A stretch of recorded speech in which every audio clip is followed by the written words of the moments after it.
أوليفيا زيمور فرنسية يهودية من أصل تركي، وهبت عملها وجهدها لمناصرة القضية الفلسطينية بمواجهة الاحتلال الإسرائيلي.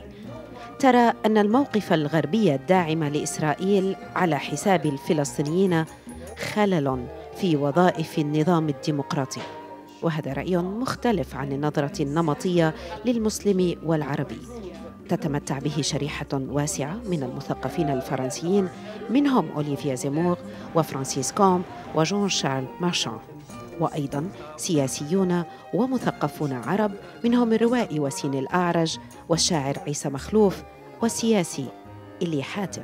So, Library of Resistance and the Palestinian cause all in Paris.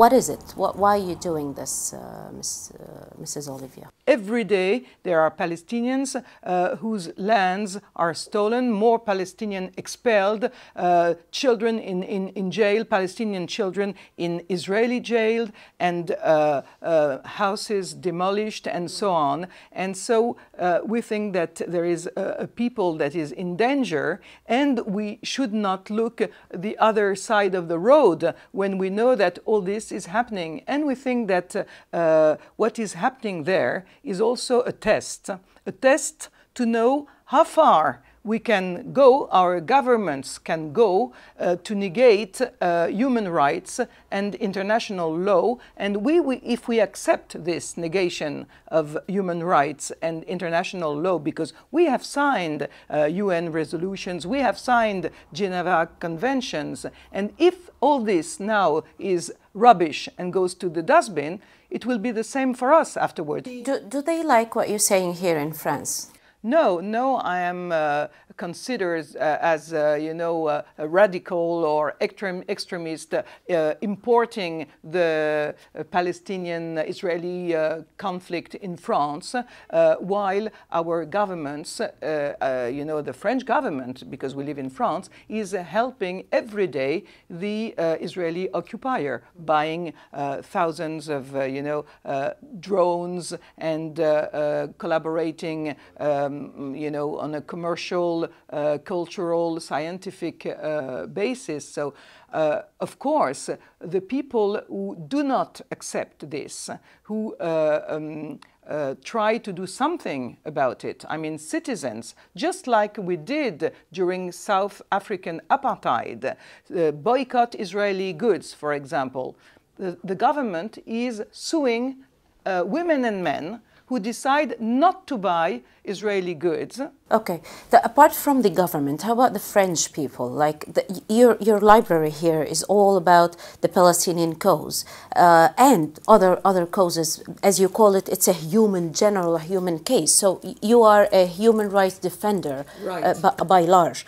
But the people, the population in France now, they don't think this is the right place to defend such a cause, especially that maybe it was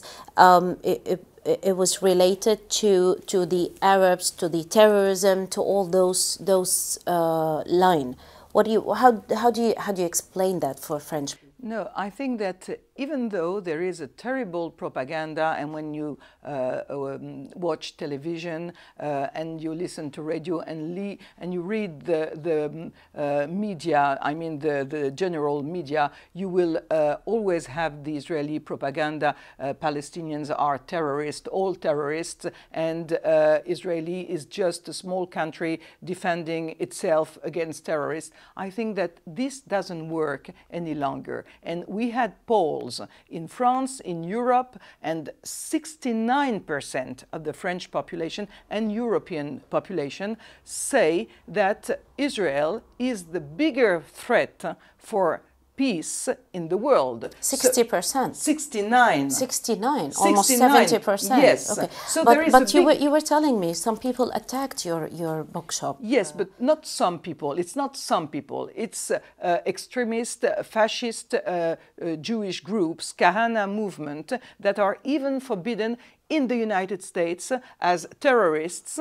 And in France, you have a government who let them train in a military way and aggress people and places. Many people are scared to speak out, because as soon as you say Palestine, you are accused to be anti-Semitic. So many people have been scared, and there have been a few examples to scare them. Some journalists in France lost their job. They were fired because they pronounced the word occupation, or because they didn't want to say that Jerusalem was the capital of Israel, for example.